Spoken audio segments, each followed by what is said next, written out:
Welcome to Intertwined 2025. My name is Abigail Leader. I am the manager of experiential learning with the Division of Equity and Inclusion and the director of the Intertwined Personal Storytelling Project, now in its 9th year. And yeah, so grateful that you all are here. And I'm Tyler Chisholm, the Intertwined Student Director. We're honored to gather in community on the traditional homelands of the Kalapuya people. Following the Willamette Valley Treaty of 1855, Kalapuya people were forcibly removed to the West Coast reservations in Western Oregon, including the Confederated Tribes of the Grand Ronde and the Silex, where their descendants continue to live today. We also acknowledge the historical and ongoing exploitation of marginalized labor, especially by people of African, Asian, and Latin American descent, as well as incarcerated and immigrant individuals whose labor and suffering built and continue to sustain the infrastructure and economy of this country. These contributions have often gone unrecognized by a nation that has refused to fully acknowledge their humanity. It is because of their stories, forged through hardship and resilience, that we are able to create and share our stories today. And Intertwined.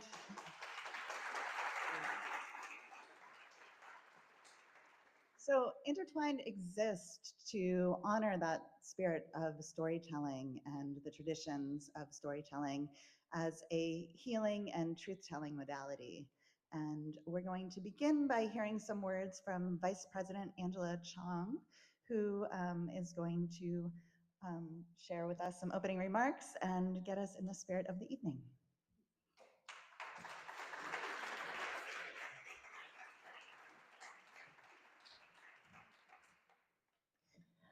Good evening.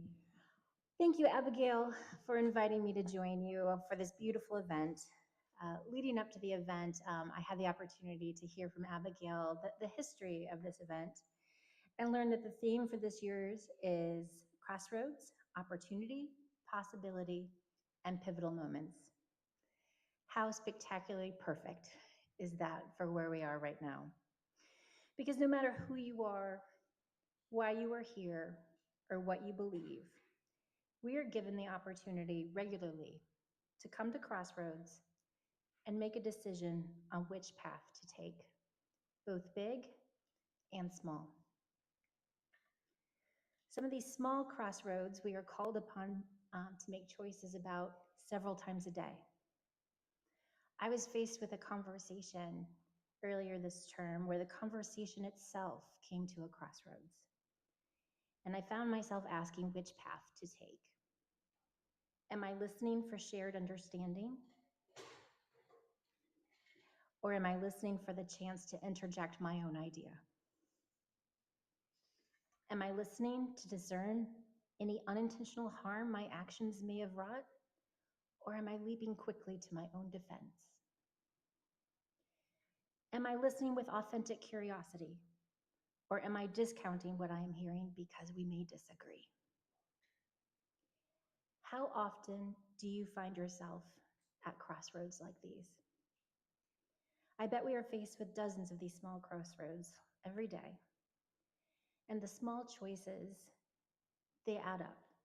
They inform who we ultimately are. They form our empathy. These small choices, I would argue, form our very humanity. A point I want to drive home is that we don't know what small or big crossroads we have all faced and the choices that brought us here tonight. Nor do we know the difficult crossroads that may lie before us. So let's reflect on the choices we have made and the choices that may lay ahead. And tonight, I encourage you to make the small but impactful choice at this particular crossroads to listen with empathy, extend grace to one another, and celebrate that everyone has a beautiful, beautiful story to tell. Let's enjoy one another.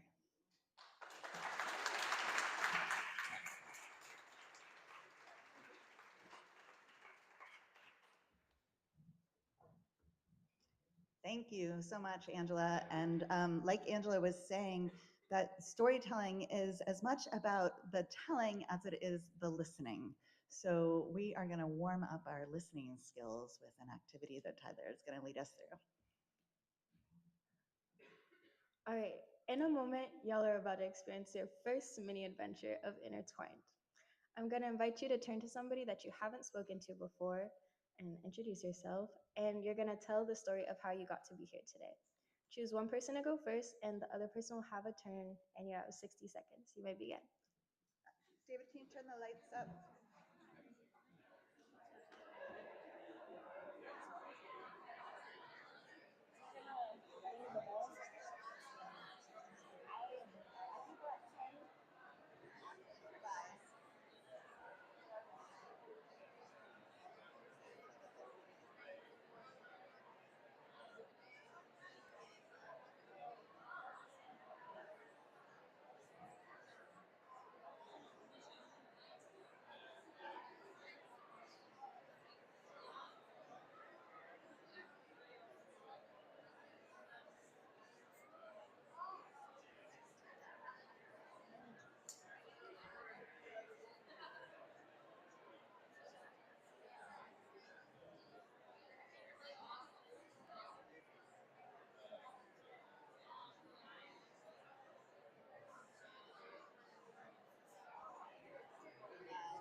Hello, thank you.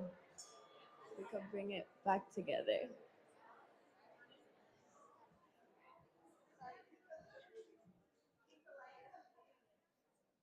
I love hearing the chatter, y'all. Look at that community being built. All right, so the person who is listening, you're now going to reflect back on what you remember hearing the person say. You have 30 seconds.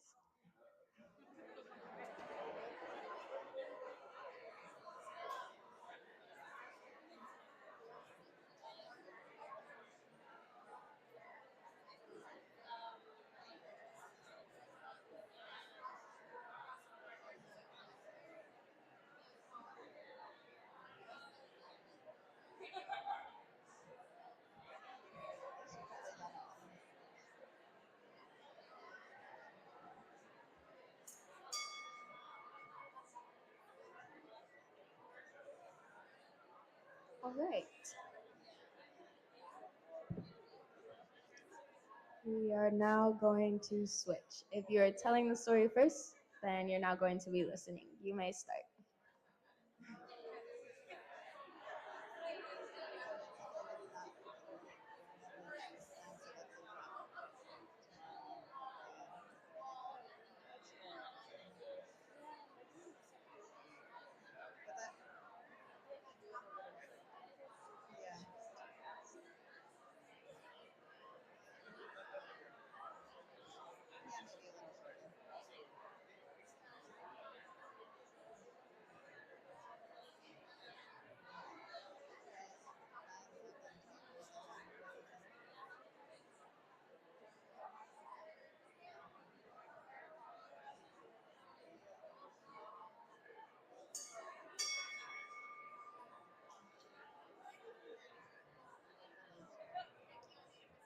All right, now you can reflect back what you just heard that person say. You may begin. Does anybody have a question? I can answer them. No? Okay, cool. So if you haven't both reflected and listened, then please do. Otherwise, you can just be silent.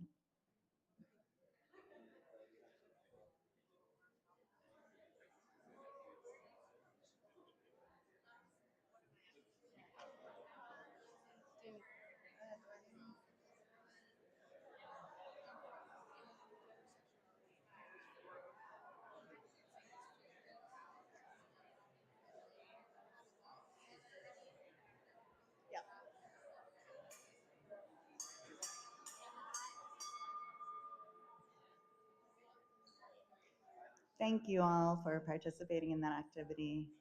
One note before we begin, some of these stories can be emotionally intense and they may elicit a trauma response in those of us who have had similar experiences.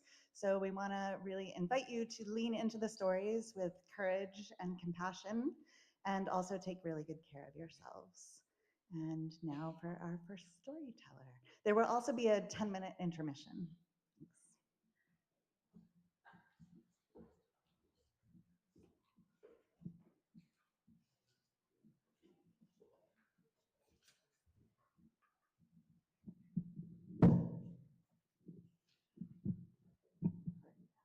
Thanks.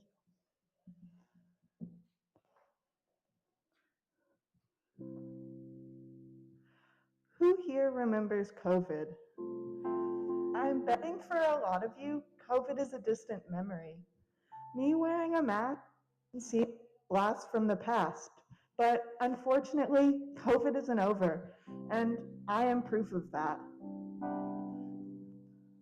I got my first positive COVID test in February 2023, in the middle of what was supposed to be my senior year.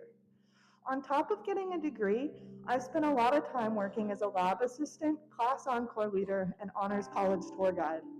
I was busy and I didn't have time to get sick.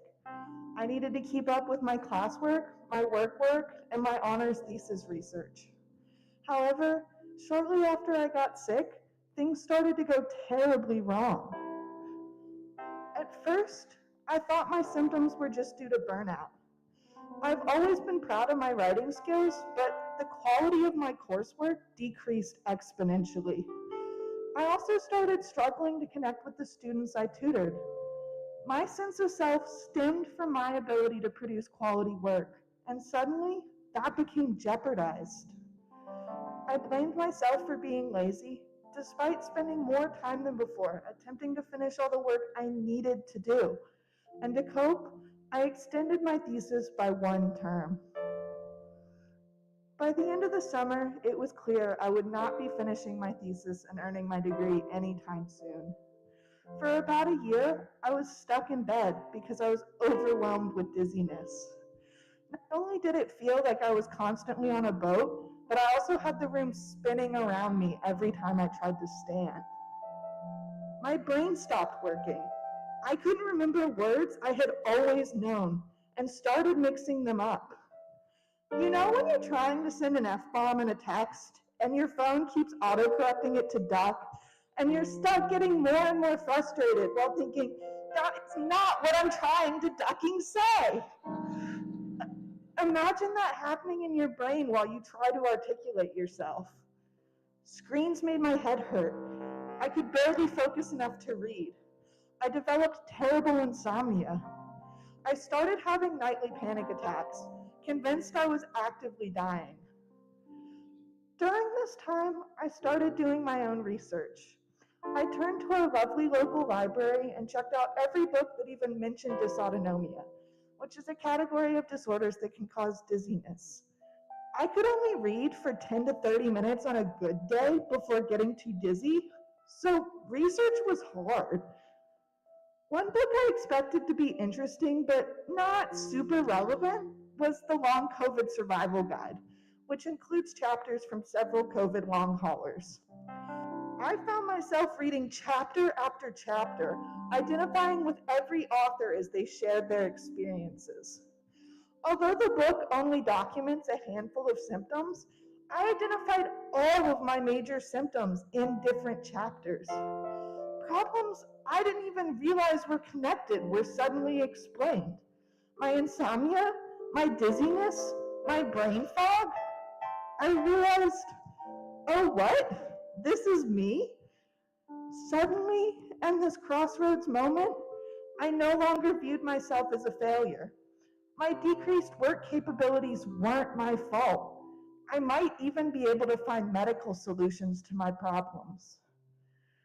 However, finding a decent doctor proved to be near impossible because most doctors in Eugene had no experience with long COVID. My first doctor gave me repeat tests and wrote off my symptoms as mental health problems, despite my psychiatrist's advocacy otherwise. Eventually, 2 full years after I first started experiencing symptoms, I found a doctor who is amazing. She diagnosed me after looking at the tests I've already had. and she's been incredible at helping me get the accommodations I need to finally finish my degree.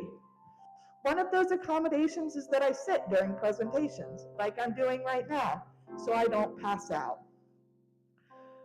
The most life-changing thing I've experienced on this healing journey was my first physical therapy appointment.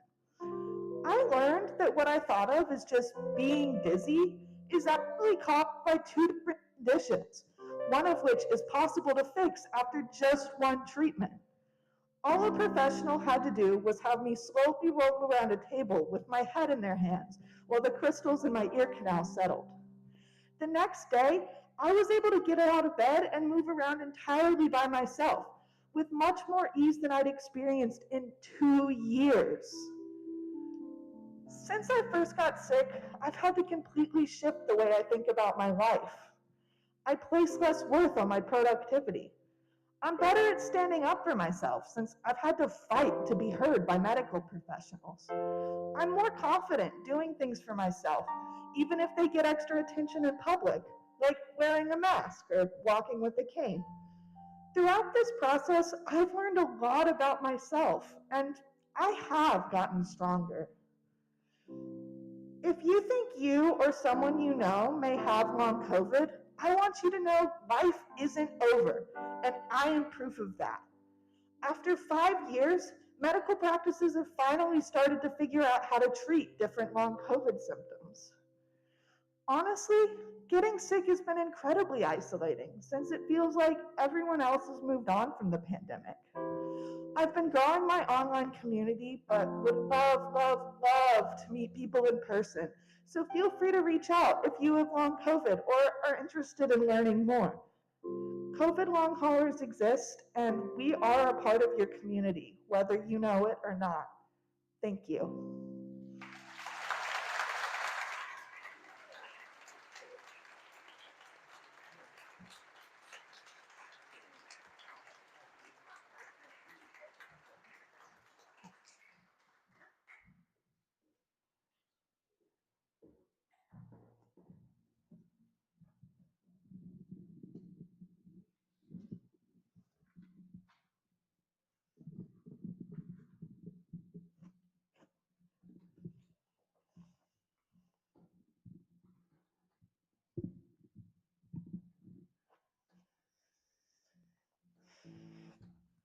I was raised in a mixed community in East LA, coming from a whopping, beautiful family of 7, immigrant father, Afro-Latina mother, 5 bad bitch sisters, and a brother who are all educated and hardworking.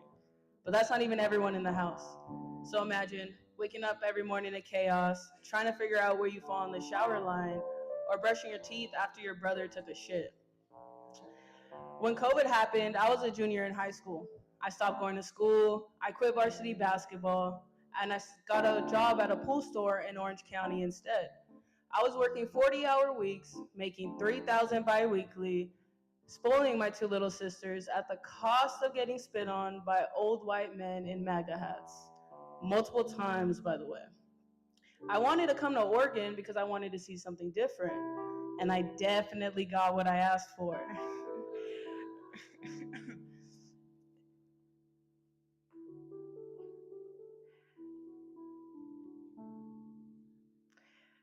My family drove me to Oregon. We're embracing this green change from pollution to crisp air, the drive filled with laughter and music, ending with tears and long hugs. I walked into my dorm room and it felt like a college movie. It was sunny and bright, everything was pink. My roommate already had friend photos on the wall, and the smell of vanilla was abundant. I was ready to meet people like me. I wish I could say my college movie started off as well, that my roommate and I became best friends, did everything together, went to parties and had picnics. But instead, I ended up going deep into debt trying to keep up with their lifestyles. Everybody was saying they were broke, so I was like, broke, that's me. But their kind of broke was different than my kind of broke.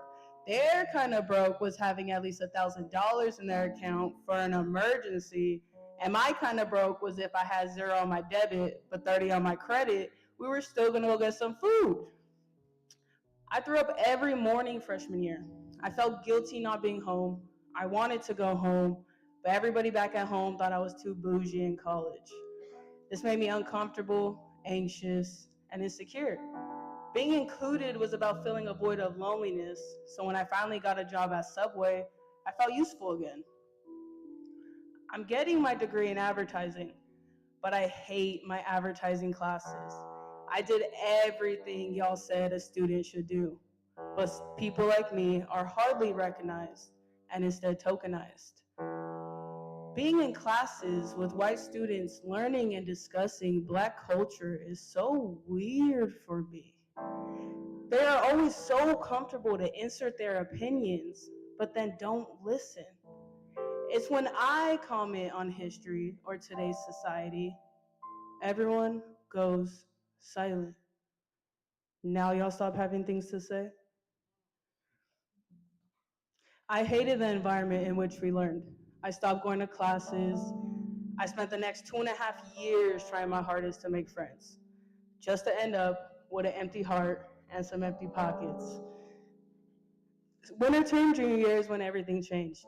In a class of 12 students, being the only gorgeous brown project manager, none of my teammates cared about the class or even read the material. For an out-of-state student, it costs $130 to sit in each class each day. So what are y'all doing here? However, this was the first time a professor recognized it. She called out it was disrespectful, they weren't engaging with the material, and acknowledged I was the only one participating in class. This is how I met my crossroads. I think this is the first time my worth actually mattered. My debt, what I wore to class, what I had in my portfolio didn't matter. It was about the work I put in.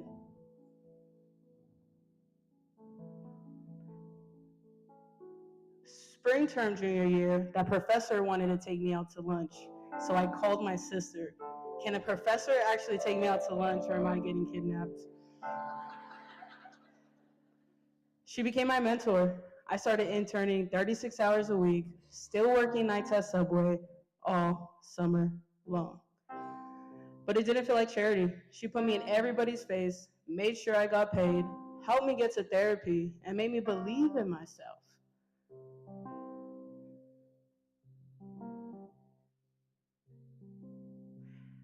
So here I was, no longer going to the river every day or asking people if they hang out with me, I'll buy them food. I just kept my head up and I let myself be alone. By the end of summer, I found a passion in community research and became secure in finding a life plan within it.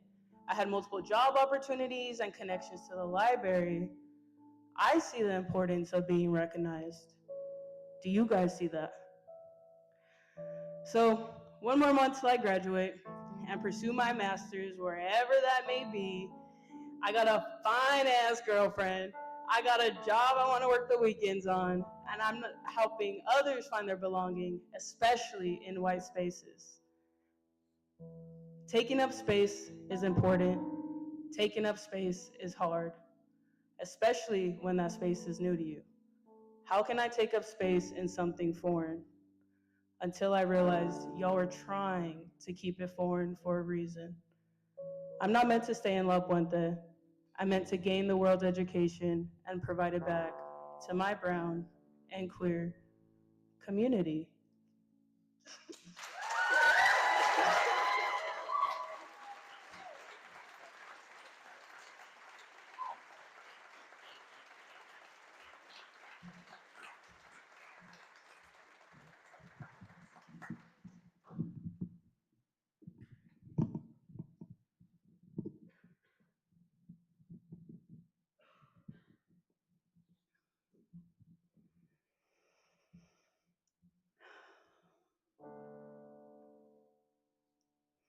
I'm here today to do something that I rarely do, to be fully known. If you look in your program, it says my name is Sierra Dawson, but I lived 38 years of my life under a different name, Susan Brasher. In 2010, I changed my name to become the little girl I never had. Turns out that's like 10% of the story, because the real story, it's ugly, and it's scary, and it's sad, and it's really difficult to tell. So I usually protect everyone from all of that, and I just give you the Disney version instead. The downside is, although I know so many people in this beautiful community, so few really know me. And I started to realize how lonely and painful that can be. So here I go. When I was 16 years old, my life turned upside down. What was a real suburban white picket fence kind of life, 2 kids, a year apart, signed up for piano and figure skating and swim team and dance lessons, high school, basketball, volleyball. It suddenly changed into a tragic newspaper headline. Mother of 2 killed by brother in premeditated murder-suicide. What happened is one day my Uncle Mike came to our house with a knife, and after chit-chatting with my mom in the kitchen for a while, he stabbed her 17 times, and then he killed himself. The police said that they found a suicide note in his wallet, and they said that his apartment had 5 years worth of newspaper articles on sibling rivalry. But we'll never really know what his motives were. At the time, I was doing a study abroad in France, living my most outrageously best 16-year-old life you could imagine. But one day they woke me up and said that there was a family emergency and I needed to go home immediately. I'll never forget that day, sitting in the cold European bathtub, just bawling, crying for the loss of this magical summer, the loss of my happy life, the death of each member of my family. As I was flying back home, I remember making up stories in my head, like maybe my brother was in an accident at the Boy Scout camp, or my parents were in a car accident. I thought of 50 different ways that each of my 3 family members could have died. But the truth is so much worse. So, to cope, I just kept overachieving and taking care of everybody else, starting with my dad. Although I didn't know it at the time, I'm certain this was a survival mechanism, right? Because I didn't have to look at my own pain and loss. See, in my mind, the important part was not that my mom had died, but that my dad's wife had been murdered and he needed someone to manage his emotions. And this went on for decades. When I turned 50 a few years ago, I realized it is finally time to start dealing with this Pandora's box of lockdown emotions. The real wake-up call came when my husband and I were hiking, and he just benignly asked me, "What does your 8-year-old self need?" I completely lost it, just crying uncontrollably. I actually fell to my knees in the physical pain of this release of emotions that I'd locked down for so long. So I began in earnest to do intensive therapy work to begin to mourn the loss of my mom. For the first time in 35 years, I allowed myself to wish she had been there. Like when I was making terrible boyfriend choices, or at my wedding, or when my son was born. Now, at this point, you might be wondering, what does any of this have to do with changing your name? So, 20 years after my Uncle Mike killed my mom, his nephew, my only first cousin, enraged by some legal documents that he had found in his dad's office with my name on them, he started sending me messages threatening to kill me. I remember reading that first message, and in addition to the fear and anxiety that was overwhelming me, I remember being so pissed for not just changing my name when I got married. turned out that I was the only Susan Verschure on the continent, and therefore very easy to find. And as a faculty member here at U of O, he could look up exactly where I was teaching and when. I was desperate to find a way to protect myself and my family. I kept thinking, I am not going to allow the same thing that happened to me to happen to my son, that his mother was murdered by a family member.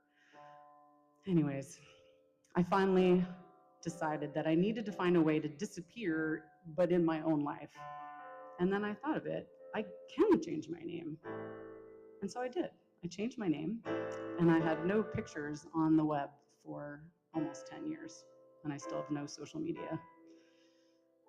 So in 2010, I stopped being Susan Kathleen Verschure, that 16-year-old girl from Toronto, and instead I became Sierra Mackenzie Dawson, the little girl I never had. See, that was the name we had chosen if our baby was a girl. So the Disney version, right? It's perfect. It's still true. It's just not real.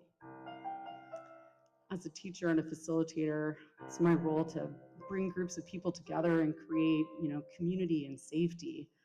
But I feel the gap that's between us. I show up with my, personality that's trusting and peppy and optimistic, and I don't think that people can imagine that I am holding so much trauma and loss myself. So my intention today was to show you more of me. So thank you for the gift you've just given me, the gift of hearing my story so that I can begin to feel more fully known.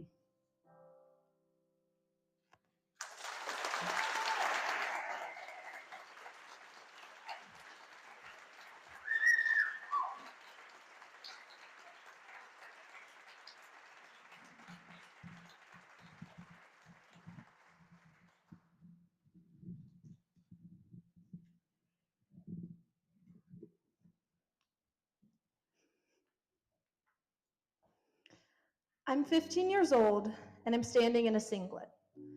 My mask is hiding my retainer, and I've got a backpack full of homework to do once practice ends. I also happen to be in a weight room, surrounded by this dark, ominous force of adults. They motion for me to step on the scale, look into my 15-year-old eyes, and say the word, overweight. Now at this point, I was in fact pretty thin, but in wrestling, anything not under your predicted weight count is categorized as overweight. I'm tossed aside, and the next girl is directed to the scale. My mind is blurred by this statement, half jarred by how casually I was branded, and half embarrassed because this means that I wasn't a good teammate.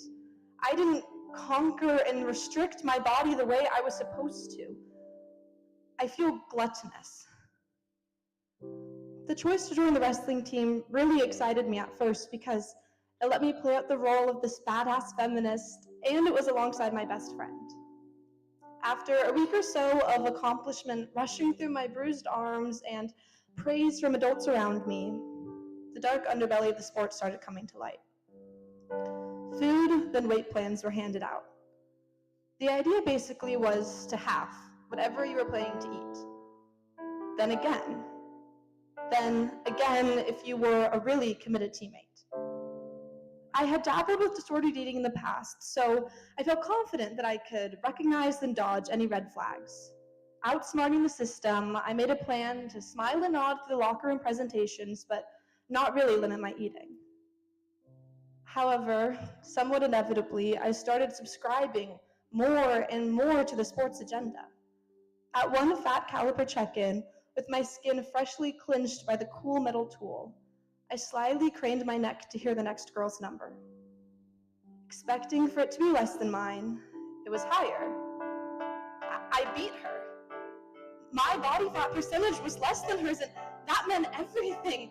I felt relieved and proud and malicious. Shame and guilt consumed me. This unexpected roller coaster of emotion made me feel even worse than I did when I was the one who was bigger. I just couldn't win.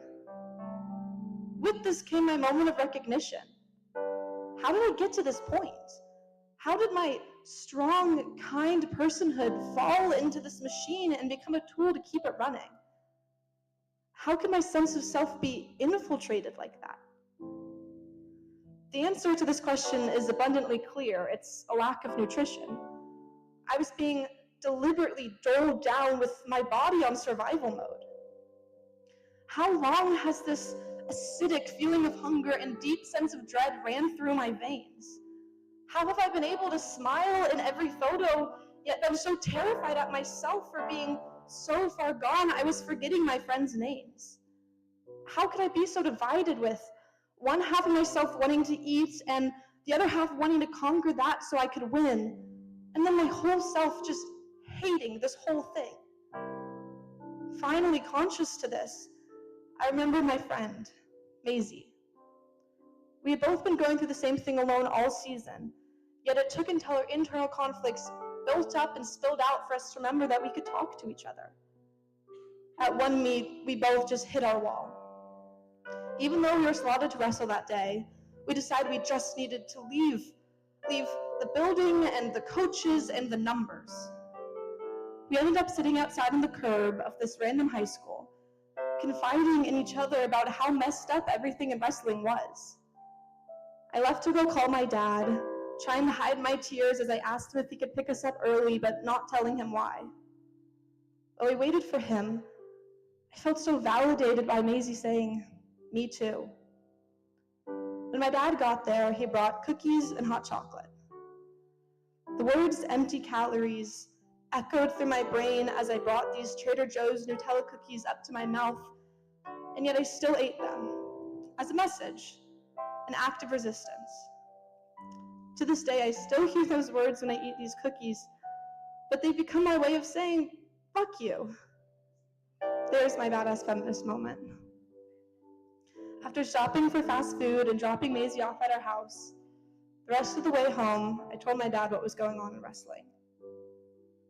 Finally admitting to myself and him that I wasn't strong enough to avoid an eating disorder, this internal cloud of judgment lifted. With this new lens, I was finally empowered enough to leave the team. Now liberated, I saw that my body's sole job is to protect me, and anything that goes against the system should be questioned. So now here I stand, 19 years old and on a stage, my hard-earned sense of self guiding me to trust myself first. Thank you.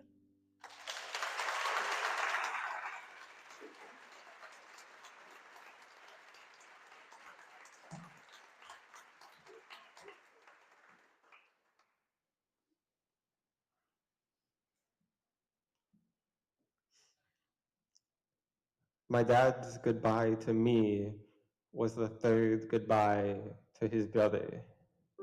The first goodbye was in the South California forest just after my uncle proudly gave us a tour of his new home, showing me technology I've never seen before because he worked for Apple and knew I liked tech.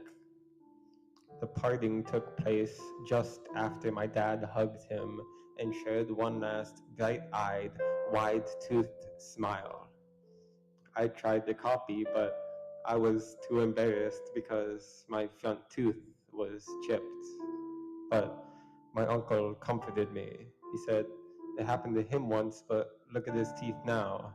They're fine. I will grow to be like him eventually." My dad waved from the car as it backed off the steep incline. The second goodbye was the spreading of my uncle's ashes in the water just off the California coast. My father didn't attend, said it was a waste of money to go there. What do we need to stand around and cry? Anyway, what he did was selfish, stupid. He trailed off, stopping himself before the tears could even form in his eyes, scared that if he looks at me, he could see the man that died. The third goodbye started with a failing heart, a genetic predisposition, and a view of my father's hospital bed. Next to it was a red outlet meant for respirators and defibrillators. Instead, plugged into that wall was a charger. It connected to the phone we got together, the one I had to help set up because he always needed help with technology. First from his brother, and now from me.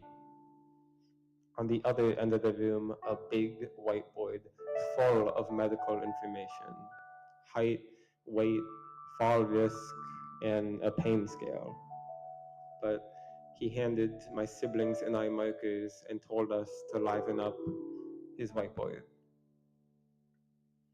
He sat in his hospital bed, needing to be free from the feeling that all he did was sit and wait as his heart beat out of sync. He was ready to get out. Each day was a constant penultimate, yet never the last. In my life, I had felt the same way. I needed to get independence and get out of my current situation, but that feeling slipped from my hands and into his. Our goals were reversed. He needed to get away, and I needed to be protective of him. Because in 2 weeks, I would move away to college. Just 14 days for him to reminisce about who I was, the smarter one who went away while he stayed home and worked. It was a memory he'll have to live again. My dad centered his existence, his universe, around a feeling of comfort that would only leave. Working nights so he could exist in the same place in space-time, the same home as we were, even just in his sleep. And the anger in his tone when I left for even an evening, because that's an evening less with him. In 2 weeks, I had a ticket to leave the unknown, mist-covered, Silent Hill hometown where I'd survived under a smothering blanket of love. But if he was going to die, then I would need to see it. I'll be his witness.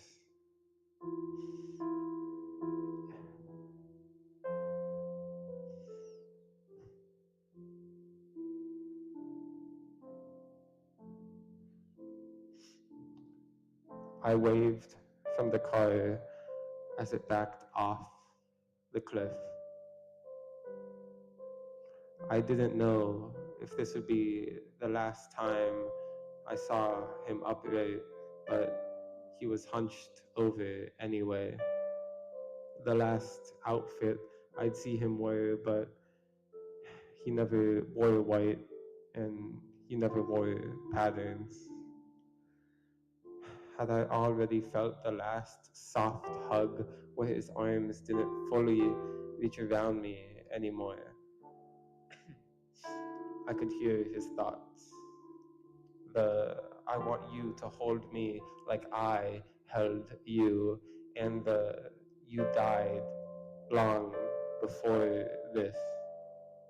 I was the final goodbye to his brother. On his hospital whiteboard, his children's drawings of a half-erased cowboy hat, some fancy mustache that ran through the wide smile.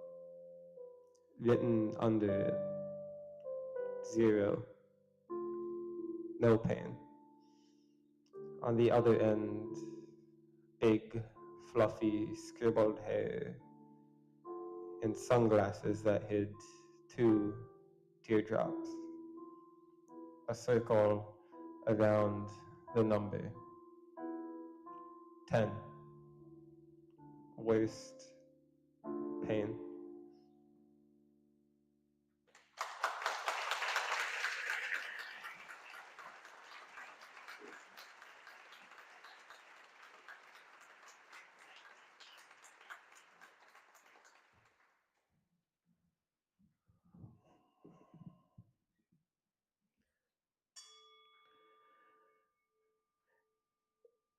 It's the morning after the 2024 presidential election. A cold and clear day. Not sure what I'm feeling, kind of disengaged and numb. I'm crossing Alder and 13th Street on my way to campus. And suddenly a white man appears at my left, striding uncomfortably close to me. He turns, glares at me with beady eyes through his narrow, sharp-angled glasses with his chin jutting out. "Where are you from?" he says in an accent that's foreign to me. No Eugene niceties here. Pure confrontation, sneering hostility. Thinking fast and jumbled, can I find an excuse for his behavior? Is he a tourist? Is he an exchange student? Can I calmly call out his microaggression? I'm from California, I say. No, but where are you really from? He retorts. My body tenses up and I'm quivering with barely contained fury. I was just crossing the intersection on the way to campus, and suddenly I'm not the Californian fourth generation from San Francisco. I was gone. I was erased. I was crossing the road to the place where I was apparently the despicable other in this man's eyes. I was angry.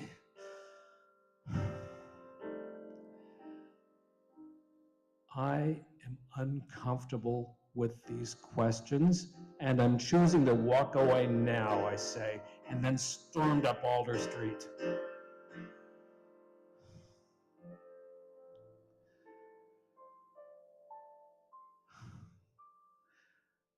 Since that incident, I've been having a recurring flashback. It's 1961, San Francisco, a cool and overcast day. I'm walking home from kindergarten when a white woman suddenly appears to me on my left, hovering over me. She's wearing a dark plush cap, a heavy woolen coat, overall dowdy in a bad 1950s way, it seems to me. She's just this featureless gray presence against a cloudy and overcast sky. Go home, Chinaman, she spits at me. I'm stunned. I'm numb. I lack the words to respond, but what I felt I wanted to say was this. I'm not a man. I'm just a kid from up the street. My dad is Chinese, but he's from San Francisco, and how could I be Chinese because my mom is Japanese and she's from Hawaii? I'm just a kindergartner. Me and my kidness, my complex American kidness was gone, erased. I was crossing the road to the place where I was a despicable monster and didn't belong in this woman's eyes. After that, I just heard white noise, rumbling, and then felt submerged.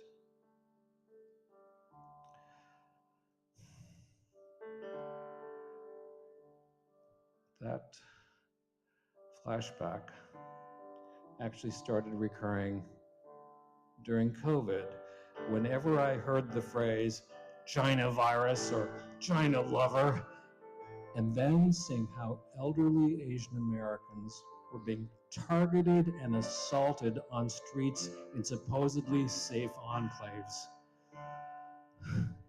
Each erasure I felt doubly as an Asian American and as a senior citizen.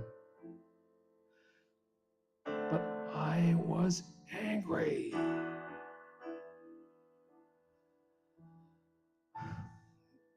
In a strange way, I'm no longer alone. There are many, living or dead, who are being othered, erased, or literally disappeared because they are perceived not to belong. Crossing the road to the state of otherness where we don't count. I felt that enormous loss when I was crossing the intersection on my way to campus, and a stranger turns to me and demands to know, "Where are you from?" But with that feeling of loss, I only realize how much I do belong here in all my complexity, my very American complexity.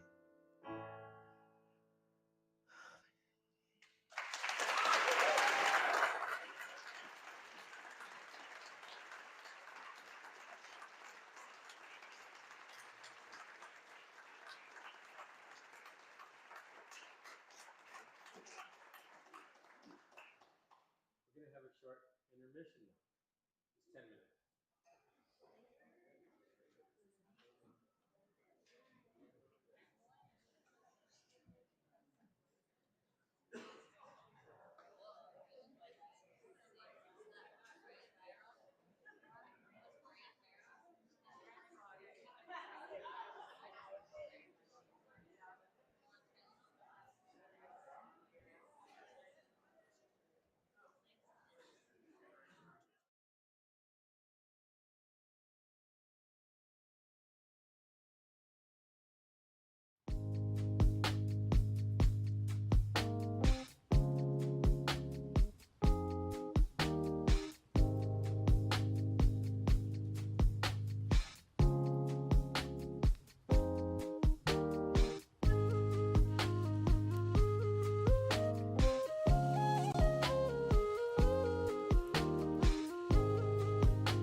Prameni všech požehnání, nahlas srdce k písně chwał.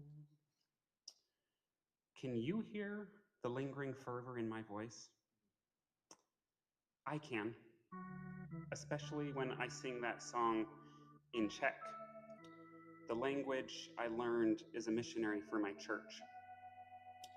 In English, it's, "Come, thou fount of every blessing, tune my heart to sing thy grace." I'd belt out those words on the cobblestone streets of the Czech Republic, and I'd feel my faith stir. After all, I did believe I belonged to the one true church, and I'd do anything to find people to teach. Well, that's almost true. You see, my belief had holes. Yes, I chose to be a missionary, but that choice was heavily influenced by my parents' and others' expectations of me.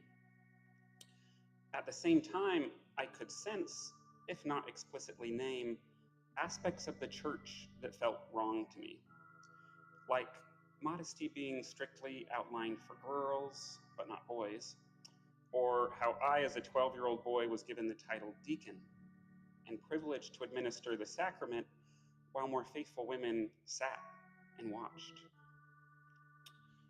Kdyby k vám promluvil Bůh, dali byste se pokřtít? If God told you our message was true, would you be baptized? That's what we as missionaries were supposed to ask people in our very first meeting with them.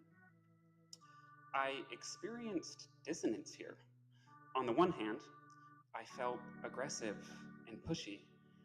And on the other hand, the good missionary that I was, I did it anyway. Though I never did have to baptize anyone, and I was secretly relieved I wasn't the reason anyone joined the church. Then I got married and had a daughter. Rodiny mohou být spolu navždy. This is a hook we threw out as missionaries. Families can be together forever, even after death. But there were rules. And now it was on me to make sure my daughter followed them, baptism and all. Dissonance, again. It was one thing to ask strangers in another country to be baptized, but another thing entirely to raise and rear my own child to do the same. And while part of me still believed in the church for myself and honored my parents' faith, I could now name bigotry and sexism. I saw them in the church. I witnessed my partner's pain as they came out, explored their queerness, then left the church. I also saw people at church cooing over my daughter and saying things like, "What a great mom she will be," and she was just a baby. I stopped taking her to church with me.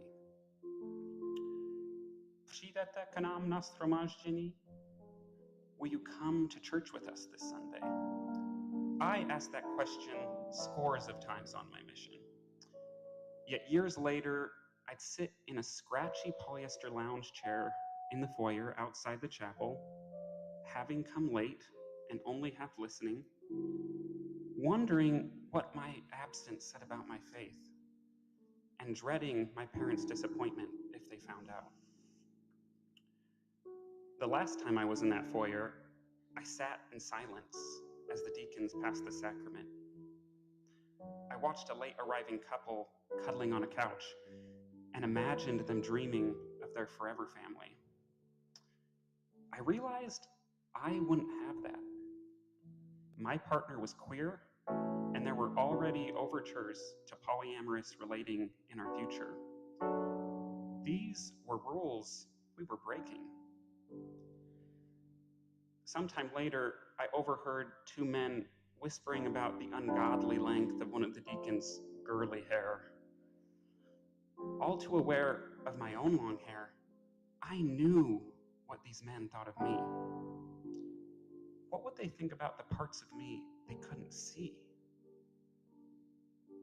A hole opened inside me. I felt unwelcome and unwanted. And for the first time in my life, I acknowledged the hurt inflicted by the church on me. Then God's voice, no, my voice, said in my head, Lance, you don't have to stay and hurt either. So I stood up, walked away, and chose a different path. Vím, že církev je pravdivá. This is the testimony I was sent to give to the Czech people. I know the church is true. And I knew the church was true. Well, I thought the church was true, and I desperately wanted it to be true. My life would be easier if it was true. But would I have been truer if it was true? If the church was true, I wouldn't have been.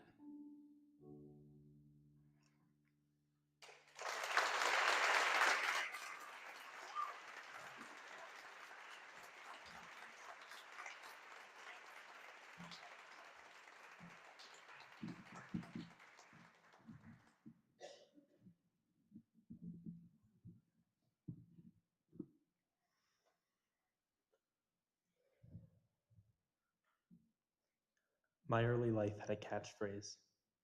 I would hear it when I won the spelling bee. I would hear it when I got the highest test scores in the class. I would hear it when I convinced the school to let a 13-year-old take an AP course. Every time it was phrased the same. After the parent-teacher conference or on the way home from the spelling bee, my dad would pull me to the side. Remember, kid, he would say, you're a big fish in a small pond. You might be the smartest kid you know, but you don't know that many kids yet. It was a refrain I would take to heart, eventually. I approached my high school years with an eye toward the big leagues. Dual enrollment, AP coursework, extracurriculars, the whole 9 yards. I put together an ambitious list of applications and convinced my parents to take the family back east so I could tour some campuses. We perused ponds in Providence, in Princeton, in Pennsylvania, until their ivory towers began to blend together. In between two of those stops, my dad took the family out to the far end of Long Island. He had family from the region, and they'd been buried in this one particular graveyard for centuries. There were generations of Hildreths and Hallecks, of Prices and Parkers, all scrawled in the lichen-covered gravestones before me. Parker, as it happens, was given to me as a middle name, Ethan Parker Price. But it struck me on that day that I could go by Parker instead if I wanted. I wouldn't have been the first. I walked by names like F. Robert Hildreth and J. Howard Halleck. What would that make me? E. Parker Price? I like the sound of that. I decided to start by putting Parker as my name on college applications, and that meant that the very first thing that Parker accomplished was collecting 12 rejection letters. None of those pawns thought I was big enough, except for a few state schools. Disheartened, I accepted an offer to study mathematics at Oregon State University. My departure for Corvallis coincided with the quarantine years of the early pandemic, and in fear of loneliness, I brought a pet fish with me to the dorm room. His name was Halleck, and he kept me company in an otherwise empty space. He watched from that aquarium in the corner while I introduced myself as Parker for the first time. He watched as I sat alone while my neighbor Jake laughed with his friends. He watched as discarded food wrappers and dirty dishes began to pile up.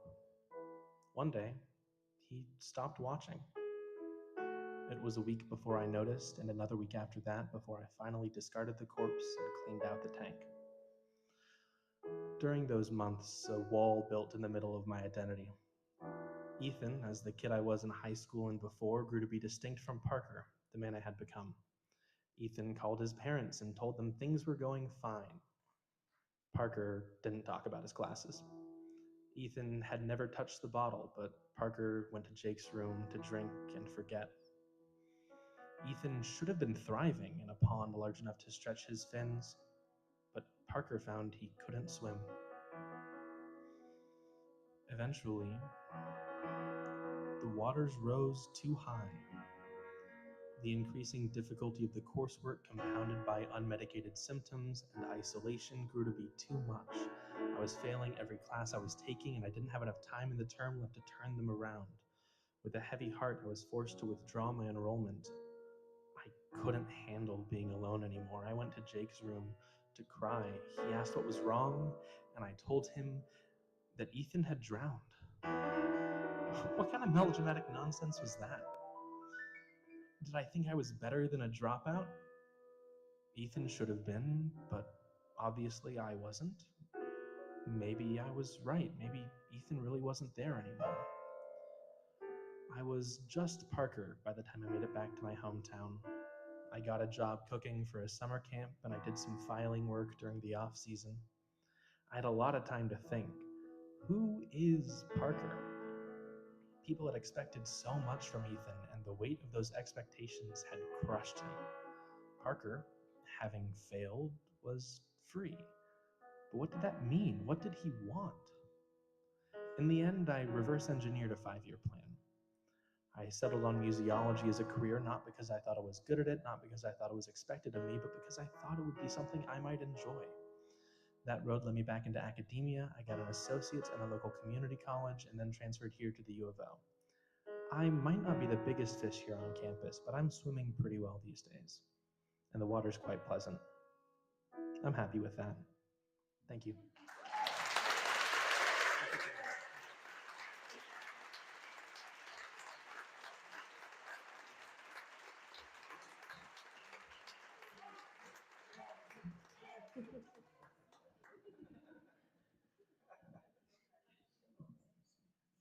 I got some fans here.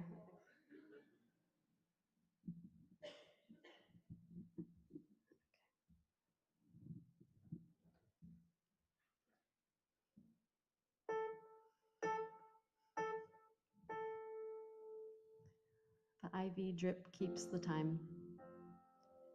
My mom is lying in a hospital bed, her body tied to it with so many tubes and wires, like roots keeping her in place. Our role's now reversed from when I was a kid. I now help my mom to do all the basics of living. I help her go to the bathroom, I change her diaper, I bathe her, I feed her. I hold her cup as she drinks. Her hands, once so strong, are now too shaky and weak. Her body looks small in the hospital bed. My mom looks over at me, and I force a strained smile, trying desperately to hide the fear, worry, and sadness that I'm sure are written all over my face.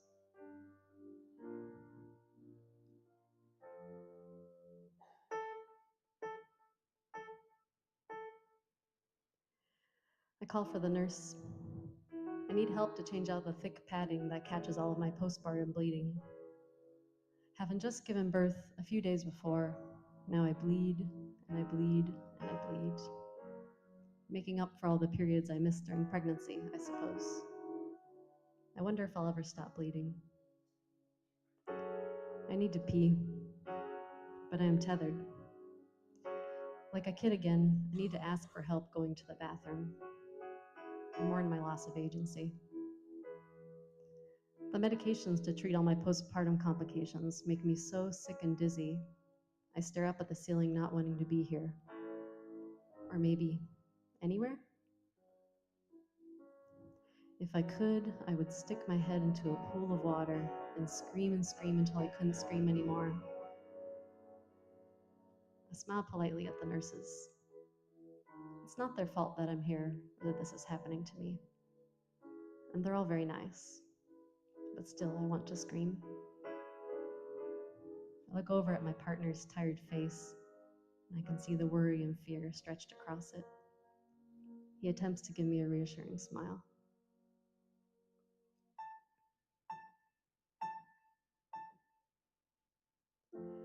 My mom has a look on her face I've never seen before. I try to place it. Worry? Fear?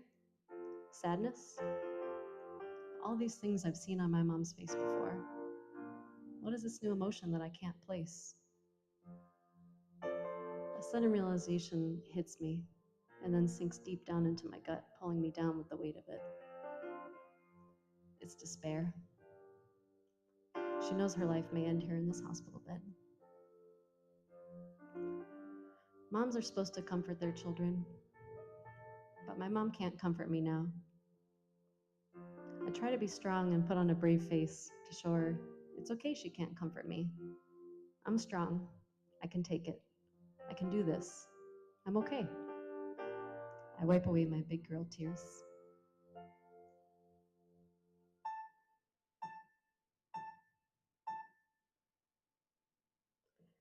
My baby is crying. He needs to be picked up, but I'm tethered here to this hospital bed. I can't go to my baby. My baby is scared. He needs comfort. But when I hold his tiny body in my arms, the tubes and tape covering my forearms scratch and irritate his delicate, newly formed skin. I can't comfort my baby. My baby is hungry. He needs to eat. But my breasts are empty. My milk production delayed by all the heavy medications I'm on. I can't feed my baby. I wish for my baby a better mom. One whose breasts and heart are whole and full of all the nourishing love that he deserves. Only days into being a mom, and I'm already failing. If my mom were here, she would tell me I'm doing just fine. But I don't know how to do this without her.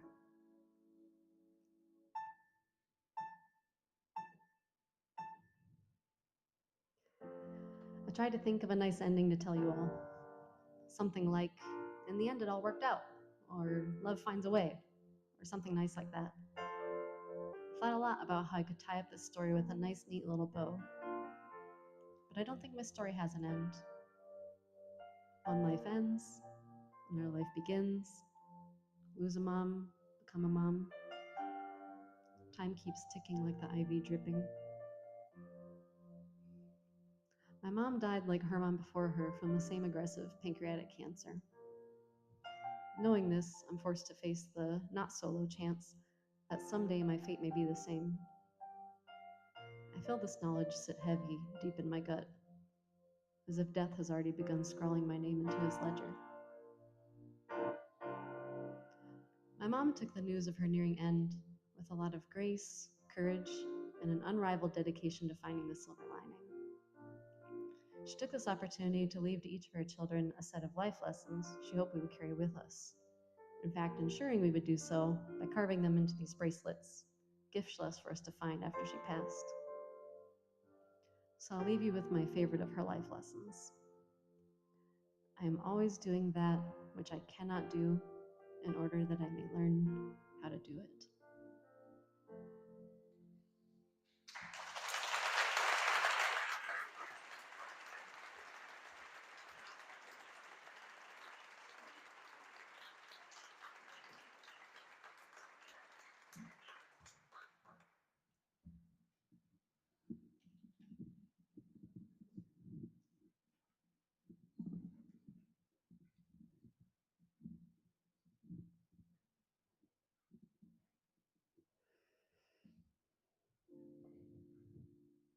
This school year, I experienced homesickness like I've never felt before. I never felt so disconnected to myself.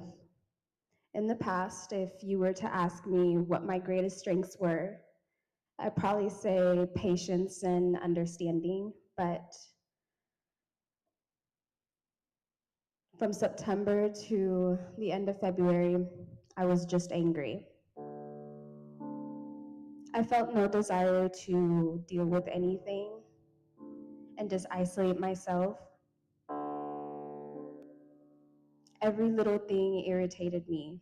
For example, There was a time I was in class and the person beside me was smacking the keyboard so hard. My thoughts were so loud, I could have sworn I said to him, I promise you the keys are responsive enough for you not to abuse them that hard. And then on top of that, he was smacking his lips from chewing his gum with his mouth open. I just couldn't. Later that day, as if my phone knew I was already on the brink, it sent me a notification. iPhone storage full. Oh, I almost lost it. I mean, all I had to do was delete a few apps and useless screenshots, but that was the same thing I've been doing for the past 3 months. But irritated, I threw my phone onto the bed, and in that moment, I heard my mom's voice come through the phone.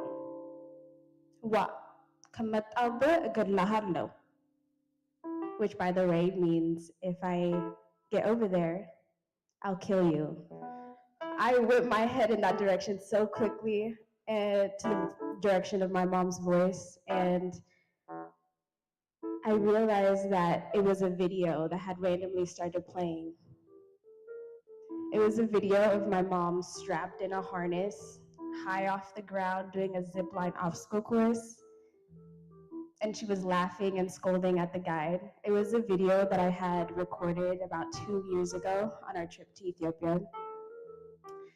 I rewatched that video over and over again. I probably looked ridiculous just hunched over my phone, wiping tears from my face. From there, it set me on a full-on rabbit hole, basically a doom scroll, but it wasn't depressing, it was healing. I went back to the very beginning of the trip, and the first clip was of my family arriving at the airport. By the way, it was in SeaTac from Seattle. From there, I was watching us check in our bags. We had 15 bags. 15 for just a 2-month trip to Ethiopia from July to the end of August. 15. We had so many that we had to recruit 3 other family members to help transport those bags. Then we had to check in our bags. Oh, and by the way, the reason we had a lot of bags is in our culture, it is custom to bring back gifts for family members back home. So we didn't just pack for ourselves. We had gifts for relatives, things for friends of friends. My mom had things for her family, and my dad had things for another. As we were checking in our bags, we were all praying that all our bags passed the weight test. You could hear my laughter behind the phone as my dad turned around with 2 thumbs up, smiling ear to ear. In the next video, I found a clip of us arriving in Ethiopia, and we stayed on the top floor of my dad's home, though it looked completely different.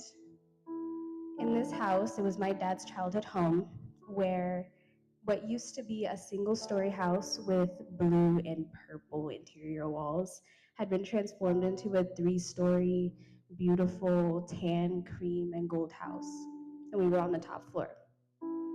In this video, you see my brother Lucas sitting on the couch, and my brother Isra and I sitting beside him, and the neighborhood kids all around the coffee table where a little cake sat for my brother Lucas, who was turning 11 years old. We were singing Melkam Lidet, which means happy birthday. From there, I saw how I was looking around the room and how much I came back to myself and how I was smiling.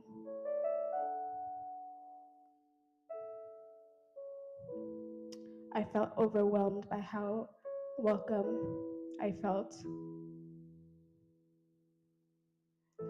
and how much I'd miss being around my family.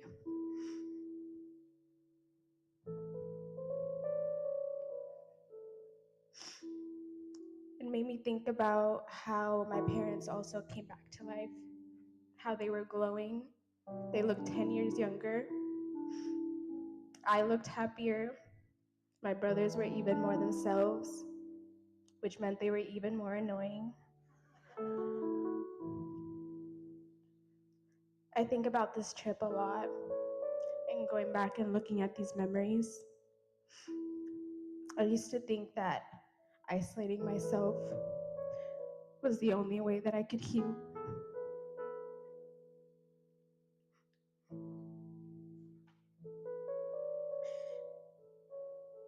But I've learned through friends and my family that reconnecting with the people around you can help you come back to yourself.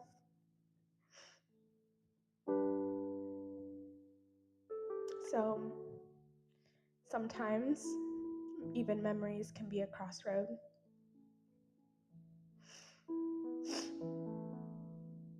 I look a mess.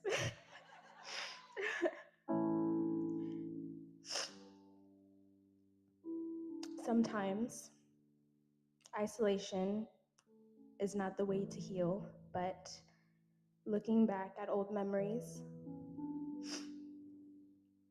in full suitcases and reconnecting with your family can help you come back.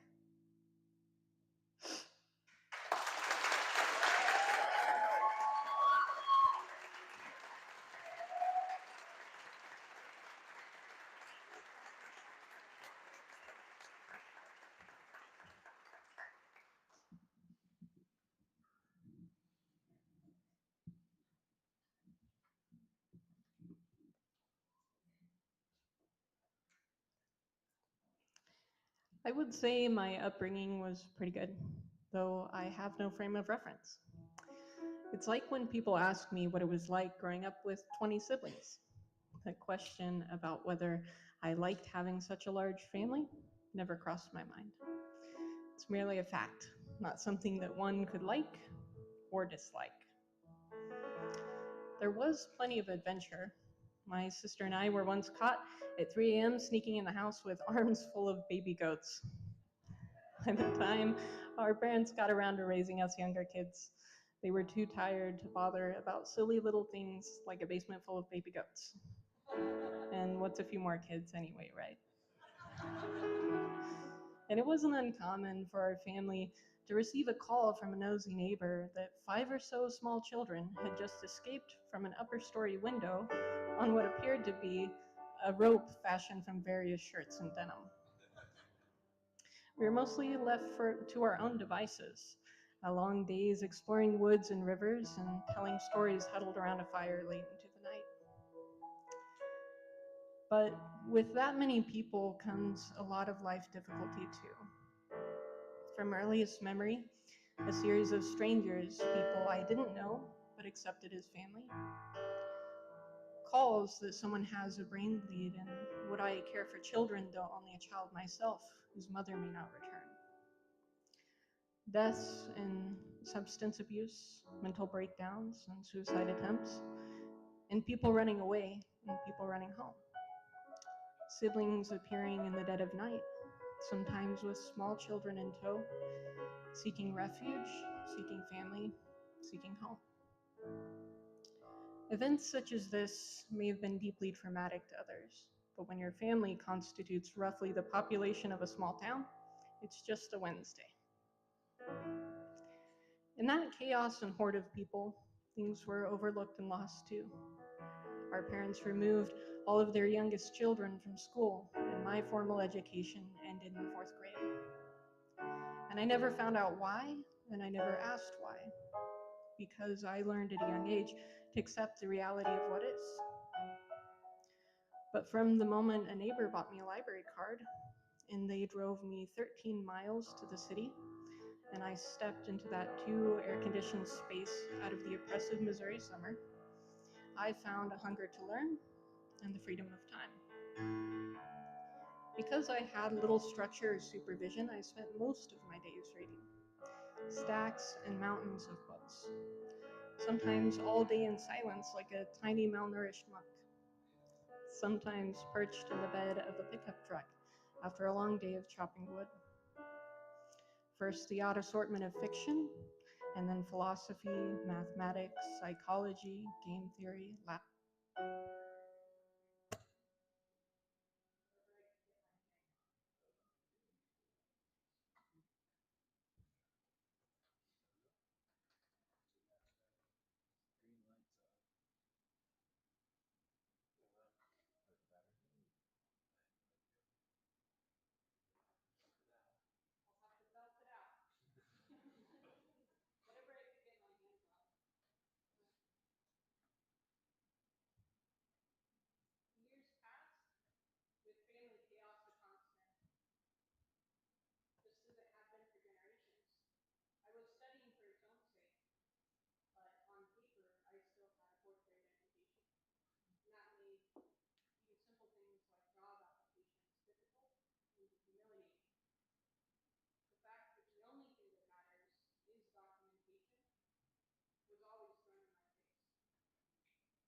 arose at just the right moment. A pathway program designed to provide an on-ramp to university. Although run by a religious organization that rejected my identity, I applied immediately. Someone from my background was unlikely to get another opportunity. I packed my few possessions and I drove across the country. I didn't have a home and I didn't have a job. We can't choose the timing of the chances we get, so I left. And I didn't know all those years ago that that library card would be the catalyst that saved my life. And I couldn't foresee all the kindness and chance encounters that would meet me at the various crossroads of my life. It's a quirk of existence that we have to make sense of our lives in reverse. In doing so, we often look for large, pivotal moments. Perhaps we are more a product of those easily overlooked turns that change our course by degrees. The mundanity of reading, the simple kindness of a neighbor, the challenge of accepting wholeheartedly an opportunity that may be less than ideal, but might be all we get. And all of these deviations in our path have the power to quietly and almost imperceptibly shape and save our lives.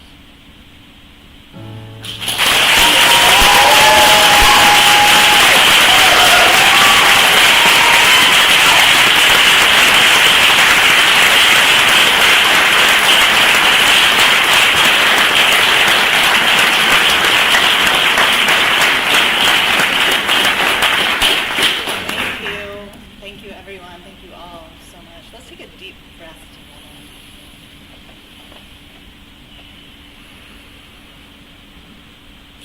And let's appreciate our storytellers.